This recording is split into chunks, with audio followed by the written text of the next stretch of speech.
Hi friends, last వీడియోలో మనం వచ్చేసి మొదటి ప్రాబ్లం అని చూసుకోవడం జరిగింది. అందులో మనం రిసిప్ట్స్ అండ్ పేమెంట్స్ అకౌంట్ అనేది చాలా ఈజీగా అనేది ప్రిపేర్ చేయడం జరిగింది. అయితే మనం నెక్స్ట్ ప్రాబ్లంలోకి వెళ్ళే ముందు ఒక చిన్న విషయం చెప్పబోతున్నాను. ఎందుకంటే మీరు ప్రాక్టీస్ చేస్తేనే ఆ ప్రాబ్లమ్స్ అనేది మీకు అర్థమవుతాయి, లేదా మీరు ఎగ్జామ్స్ రాసేటప్పుడు కానీ లైఫ్లో కానివ్వండి, మీరు అకౌంటెంట్స్ కానివ్వండి, లేదా ఆడిటర్ దగ్గర మీరు వర్క్ చేస్తున్నప్పుడు ఇలాంటి అనేది మీకు ఫేస్ అవుతూ ఉంటాయి. కాబట్టి మీరు ఒకసారి ఈ ప్రాబ్లమ్స్ అనేది ప్రాక్టీస్ చేయండి. మీకు నేను డైరెక్ట్ ప్రాబ్లమ్స్ అనేది ఇవ్వడం జరుగుతుంది. ఈ గౌరీ క్లబ్స్కి సంబంధించి కానివ్వండి, సేమ్ పైన ప్రాబ్లం అంటే ఫస్ట్ ప్రాబ్లం బేస్ చేసుకొని ఒకసారి వేయడానికి ట్రై చేయండి.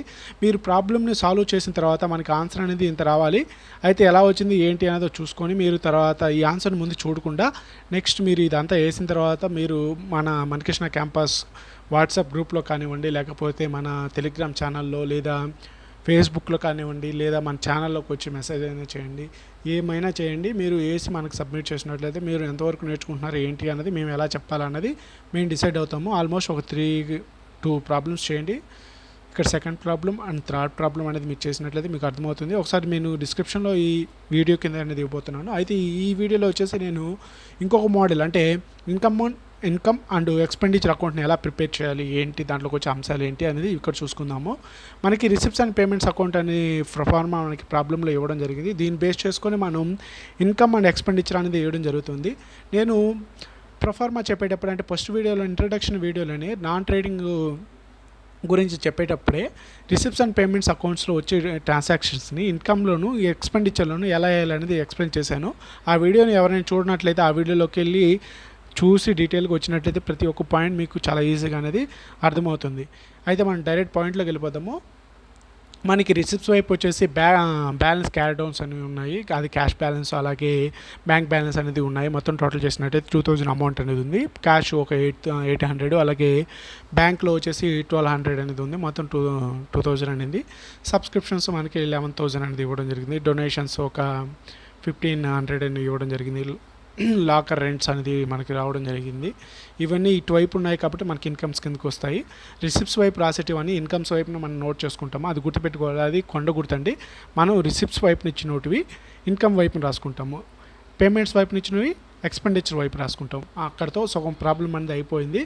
ఇక్కడ మీకు చాలా ఈజీగా అనేది అర్థమవుతుంది. పేమెంట్స్ వైపు చేసి రెంట్స్ అనేది ఇవ్వడం జరిగింది. తర్వాత వేజెస్ సమ్ ఆఫ్ అమౌంట్ ప్రాబ్లంలోకి వెళ్తారు చూద్దాము. తర్వాత రిపేర్స్, తర్వాత purchase of pods and balls. ఇది ఎందుకు చెప్తున్నానంటే పైన ప్రాబ్లం చెప్పినట్లేదు మీకు.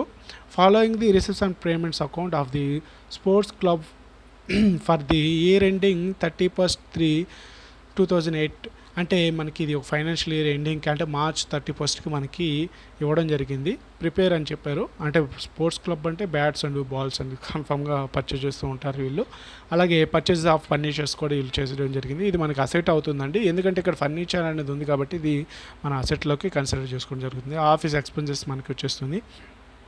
అలాగే న్యూస్ పేపర్స్ కింద ఖర్చు పెట్టడం జరిగింది ఫైనాన్షియల్ ఇయర్ లోపల. మనకి క్యాష్ క్లోజింగ్ బ్యాలెన్స్ వచ్చేసి 4100 అనేది రావడం జరిగింది.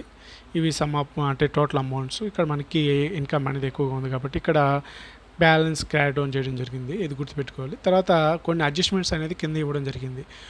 సబ్స్క్రిప్షన్స్ 1000 రూపాయలు ఇంక్లూడ్ ప్రీవియస్ ఇయర్ని కలిసి ఉంది. And subscription received in current year అంటే ప్రీవియస్ ఇయర్ అమౌంట్ అనేది ఈ సబ్స్క్రిప్షన్లో కలిసి ఉంది కాబట్టి మనం ఆల్వేస్ తీసేయడం జరుగుతుంది. కరెంట్ ఇయర్ దాన్ని యాడ్ చేసుకోవడం జరుగుతుంది. ఓకేనా. నెక్స్ట్ వచ్చేసి డొనేషన్స్ క్యాపిటలైజ్డ్ అంటే ఇప్పుడు డొనేషన్స్ అనేవి మనకి క్యాపిటలైజ్డ్ చేయబడింది కాబట్టి డొనేషన్స్ అనేది క్యాపిటలైజ్డ్ చేయబడింది కాబట్టి ఇది మనకి ఇన్కంలో మనం చూపించుకోవాల్సిన అవసరం లేదు. డైరెక్ట్ అనేది లైబిలిటీస్ వైపుని చూపించుకుంటాము మనకి ఇన్కమ్స్ అనేవి. అది గుర్తుపెట్టుకోవాలి. మన బ్యాలెన్స్ షీట్లో అనేది చూపించుకోవడం జరుగుతుంది. ఆ పాయింట్స్ వచ్చినప్పుడు నేను ఎక్స్ప్లెయిన్ చేస్తాను. క్యాపిటలైజ్డ్ అనే వర్డ్ గుర్తుపెట్టుకోండి, మీకు చాలా దగ్గర టచ్ అవుతూ ఉంటుంది. అలాగే అవుట్ స్టాండింగ్ ఎక్స్పెన్సెస్ అనేవి మనం చూపించుకోవాల్సి ఉంటుంది, అది ఎక్స్పెన్సెస్లో చూపించుకోవడం జరుగుతుంది. ఎక్స్పెండిచర్స్లో మనం డైరెక్ట్ ప్రాబ్లంలోకి అనేది వెళ్ళిపోదాము. ఏంటి అనేది మనం వచ్చేసి ఇన్కమ్ ఎక్స్పెండిచర్ అకౌంట్ డెబిటార్ క్రెడిటార్ వేసుకోవడం జరిగింది, ఎక్స్పెండిచర్ రాసుకోవడం జరిగింది. మనం 2 కాలమ్స్ అనేది మెయింటైన్ చేసుకుంటే చాలా బెటరు ఇన్కమ్ అండ్ ఎక్స్పెండిచర్లో, ఎందుకంటే అడ్జస్ట్మెంట్స్ అనేవి మనకు లోపల అనేది ఉండడం జరుగుతుంది కాబట్టి ఈజీగా మనం సిస్టమేటిక్గా నోట్ చేసుకోవడానికి చూడడానికి అందంగా కానీ మనకి ఉండడం జరుగుతుంది. ఇందులో మనకి ఇన్కమ్ మనకి క్రెడిట్ వైపున రాసుకోవడం జరిగింది, డెబిట్ వైపున ఎక్స్పెండిచర్ రాసుకోవడం జరిగింది. Income and expenditure account of sports అప్పుడు ఫర్ ది ఇయర్ ఎండింగ్ 31/3/2008 మనకి ఈ అకౌంట్ అనేది ప్రిపేర్ చేయడం జరుగుతుంది. మనం ఇంతకుముందే చెప్పాను, మనం ఇక్కడ మనకి ఏదైతే వస్తుందో అంటే ఇక్కడ ఏదైతే వస్తుందో అది ఇన్కమ్ వైపు అనేది రాసుకోవడం జరుగుతుంది. మనం ఈ క్యాష్ సంబంధించిన ఓపెనింగ్ బ్యాలెన్స్ని మనం తీసుకోము. సబ్స్క్రిప్షన్స్ చూసుకునేటప్పటికి సబ్స్క్రిప్షన్స్ అనేవి మనకి 11,000 అనేది ఉంది. దాంట్లో వచ్చేసి మనకి ప్రీవియస్ ఇయర్ది వచ్చేసి 1,000 రూపీస్ అనేది కలిసి ఉంది. అంటే లాస్ట్ ఇయర్ ఒక 1,000 రూపీస్ అంటే అది కరెంట్ ఇయర్కి తీసుకురాకూడదు, ఆ లాస్ట్ ఇయర్ దానికి లెస్ చేసుకుంటాం. ఈ కరెంట్ ఇయర్ అమౌంట్ తెలుసుకోవాలనుకుంటున్నాం కాబట్టి ప్రాఫిటా లేదా ఇన్కమ్మా లేదా ఎక్స్పెండిచర్ అంటే ఖర్చులు ఎక్కువ ఉన్నాయా ఇన్కమ్ ఎక్కువ ఉందని తెలుసుకుందాం కాబట్టి తెలుసుకోవాలి కాబట్టి సరే కొంచెం కన్ఫ్యూజ్ అవుతున్నాను, అండర్లైన్ చేసుకోండి. మన ఇన్కమ్మా లేదా ఎక్స్పెన్సెస్ పెరిగాయా ఇన్కమ్ పెరిగిందా అని తెలుసుకోవడానికి మనం ప్రిపేర్ చేస్తున్నాం కాబట్టి ప్రీవియస్ ఇయర్ అమౌంట్ ఉన్నట్లయితే దాన్ని తీసేస్తాము, కరెంట్ ఇయర్ అమౌంట్ని యాడ్ చేసుకుంటాము, లేదా అడ్వాన్స్గా వచ్చిన అమౌంట్ని కూడా లెస్ చేయడం జరుగుతుంది. ఇక్కడ మనకి ప్రీవియస్ ఇయర్ది ఉంది కాబట్టి దాన్ని లెస్ చేసాము, 10,000 అవ్వడం జరిగింది. కరెంట్ ఇయర్కి మనకి అడ్జస్ట్మెంట్లో చెప్పడం జరిగింది 500 అనేది రావడం జరిగిందని, దాన్ని రిసీవ్ చేసుకుని యాడ్ చేసుకున్నట్లయితే 10,500 అనేది రావడం జరిగింది. అలాగే లాకర్ రెంట్స్ మనకి 800 మనకి ఇన్కమ్ కాబట్టి ఇన్కమ్లోకి వేసేసుకున్నాము. నెక్స్ట్ మన ఎక్స్పెన్సెస్లోకి వెళ్ళిపోదాము. రెంట్ వచ్చేసి 1,600 అనేది ఉంది, 1,600 తీసుకొచ్చేసి ఇక్కడ వేసేసుకున్నాము. ఏజెస్ ఒక 2,000 అనేది ఉంది. రిపేర్స్ వచ్చేసి మనకి 600 అనేది ఇవ్వడం జరిగింది. Purchase of bats and balls వచ్చేసి మనకి ఇక్కడ ఎక్స్పెన్సెస్ కిందకి వేసుకోవడం జరిగింది, ఇక్కడ వేసేసుకున్నాము. నెక్స్ట్ వచ్చేసి ఇక్కడ మనం చూసుకున్న ఆఫీస్ ఎక్స్పెన్సెస్ అన్నారు. ఆఫీస్ ఎక్స్పెన్సెస్ వచ్చేసి మనకి ఇక్కడ డైరెక్ట్ ఇవ్వని 2,200 అనేది ఉండడం జరిగింది. కానీ అడ్జస్ట్మెంట్లో అవుట్ స్టాండింగ్ ఎక్స్పెన్సెస్ అనేది ఉండడం జరిగింది. అంటే ఇవి ఇంకా పే చేయలేదు అన్నాడు. అవుట్ స్టాండింగ్ అంటే ఇంకా పే చేయలేదు, అవి పే చేయాలి కాబట్టి ఎక్స్పెన్సెస్ ఇక్కడ ఉన్నాయి. అవి 2,200. అవుట్ స్టాండింగ్ వచ్చేసి మనకి 300 ఉన్నాయి. మొత్తం టోటల్ ఎక్స్పెన్సెస్ మనకు వచ్చేసి 2,500కి వచ్చేసింది. తర్వాత న్యూస్ పేపర్స్ మనం పర్చేస్ చేస్తూ ఉంటున్నాము. ప్రాబ్లంలో చూసినట్లయితే 2,300 రూపీస్ అనేది రావడం జరిగింది. మొత్తం టోటల్ చేస్తున్నట్లయితే మనకి ఇన్కమ్ అనే అమౌంటే ఎక్కువగా ఉంటుంది, ఎందుకంటే ఇక్కడ 10,500 ఉంది, దీన్ని మొత్తం టోటల్ చేస్తే 11,300 వస్తుంది కాబట్టి ఈ అమౌంట్ చాలా తక్కువ ఉంది. దీన్ని టోటల్ చేస్తే మనకి మ్యాక్సిమం ఒక 7 ఒకసారి క్యాలిక్యులేట్ చేసి చూద్దాము. మీరు క్యాలిక్యులేట్ చేయండి, మీరు క్యాలిక్యులేట్ చేసినట్లయితే మీకు ఈజీగా ఉంటుంది. మనకి ఇక్కడ రాసుకుంటాము, మనకి డెబిట్ వైపున తక్కువ ఉంది కాబట్టి క్రెడిట్ వైపున ఎక్కువ ఉంది కాబట్టి మనకి ఇక్కడ వచ్చేసి 2 income of excess on over expenditure.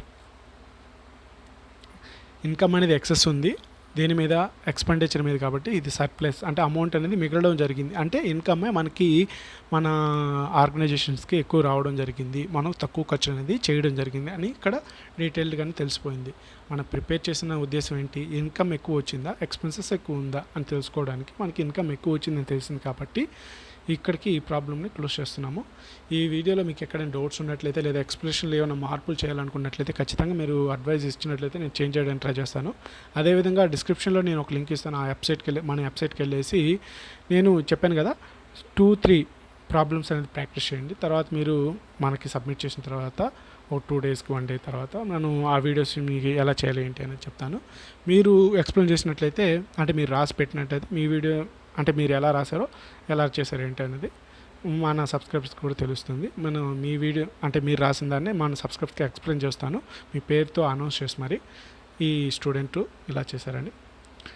ఈ వీడియో మీకు అర్థమైంది అనుకుంటున్నాను, ఎలా చేయాలి ఏంటి అనేది ఎక్స్పెండిచర్కి సంబంధించి కానీ ఇన్కమ్కి సంబంధించి ఈ వీడియోలో అంతే. జై హింద్, జై భారత్.